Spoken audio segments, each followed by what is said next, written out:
Even the smartest AI won't help you if your app breaks under pressure. As your projects scale, hitting API rate limits and timeouts isn't just likely but inevitable. Hi, I'm Luka Anicin, an AI machine learning expert, and in this lesson, we'll learn how to build applications that stay reliable even when the user spikes or the API pushes back. You'll understand what rate limits are and how to time out actually means, how to handle them and detect them when they occur, and how to write a Python code that handles them gracefully using OpenAI SDK, instead of crashing out and your app will recover, wait and retry when it should do in the real world. Because building with AI isn't just about what you generate, it's also about how your system responds when things don't go as planned.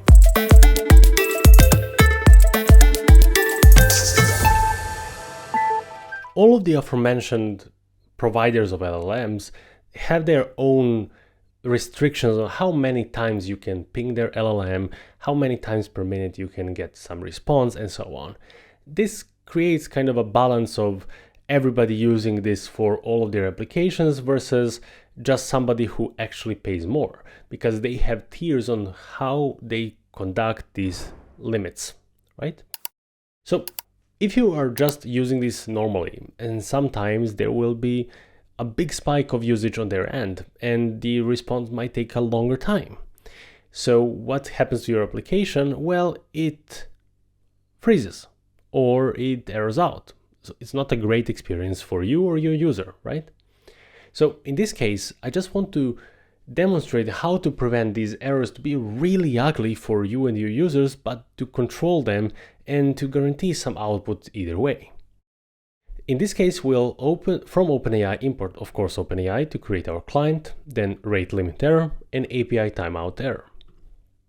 In this case, we'll create our client, but immediately as a first argument, we'll set up our timeout, which means after 10 seconds, we'll just drop it. And if we don't get any response from their end, the request will stop immediately. So what's next? Well, that alone won't prevent all of the errors happening. Now, what I generally do, I create something like this. And this is kind of a good practice if you want to create more robust systems regarding around these LLMs providers. So what this does, it creates a way to interact with LLMs such as OpenAI's, Gemini's, or anything. You can put here in this block anything that you might like, with a couple of retries and sleep to make sure that everything stays again the same as we did before. Now, you have a prompt and you specify how many times you want to retry this. We'll have a delay that starts with 1 second, and let's go. We start with the first attempt and we send the normal prompt that we did so far. Nothing changes. So this is your code. It can be even put into some other function. Then we are waiting for rate limit or API timeout right from OpenAI. So this is their way to communicate to us, hey, something wrong happened.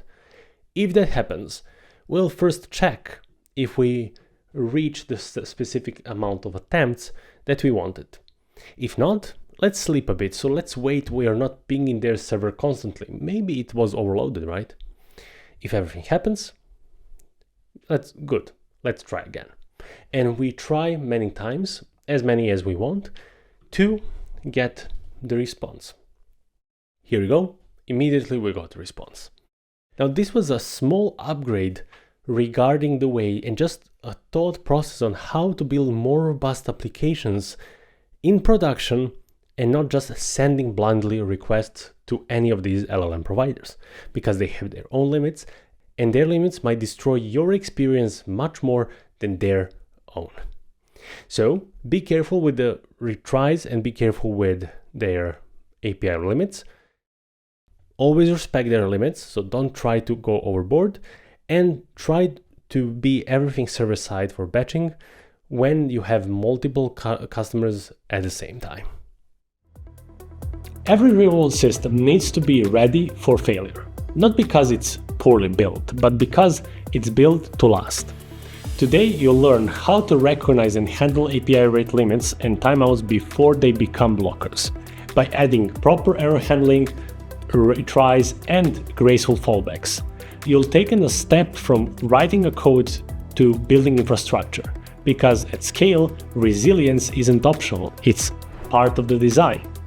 Keep testing for edge cases, planning for limits, and writing for necessary and recovery moments. See you next lesson. Code faster. Build smarter. Lead the future of AI. Join the Advanced AI Engineer certification.